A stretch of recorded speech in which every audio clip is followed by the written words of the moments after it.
Jar Box's first trip. Setting, Monteria, Colombia. First school, Cecilia de Lleras. Ages of the students, 8th through 12th grade. There were to be 6 teams of students, but before they came in, we were to explain everything to the teachers. We told them that the Jar Box is a project-based learning system that has 4 projects that they could choose from to teach their students. We laid the projects in front of them: the gliders, design-a-thon, the egg drop challenge, and Uden scooters. The project the teachers selected after our discussion: egg drop challenge.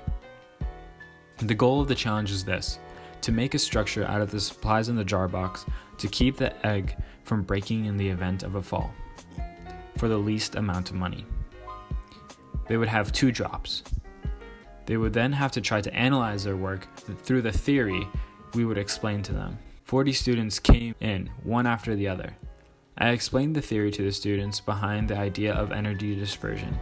Then, we handed them the boxes to start, just as we planned. But right as the teams received their boxes, a teacher came up to me, tapped me on the shoulder, and told me to watch out for Daniel. He said Daniel was unfocused in class and may end up being a distraction for the other students.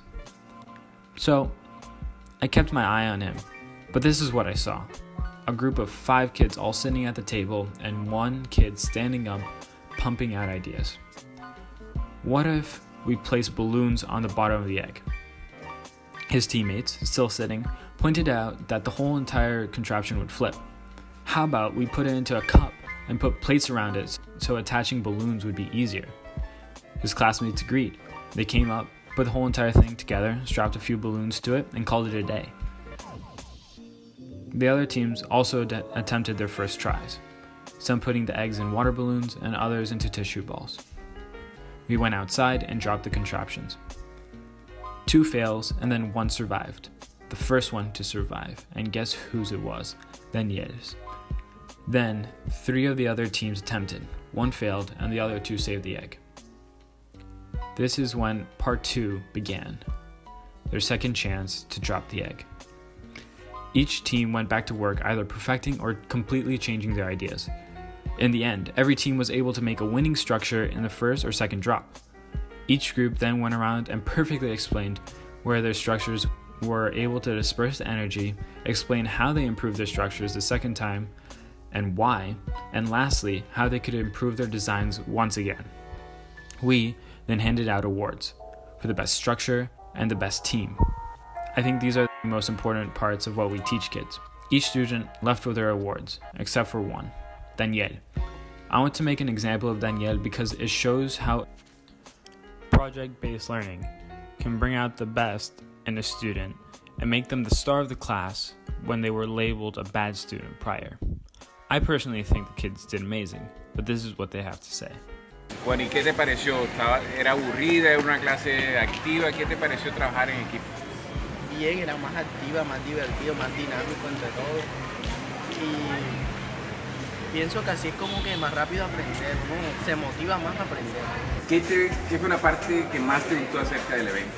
Tenemos las pruebas sobre la caída de huevos. Cuando experimentamos, creo que nos unimos mucho en grupo, trabajamos con nuestros amigos, nos divertimos y aprendimos unas cositas de más, ¿cierto? Creo que fue la parte que más me gustó. Qué bueno. Andrés Felipe, Andrés, cuéntanos qué fue lo que más te gustó de la actividad de ayer.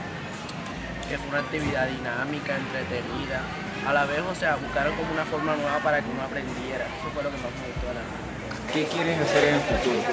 Pues en el futuro ya lo tengo muy claro.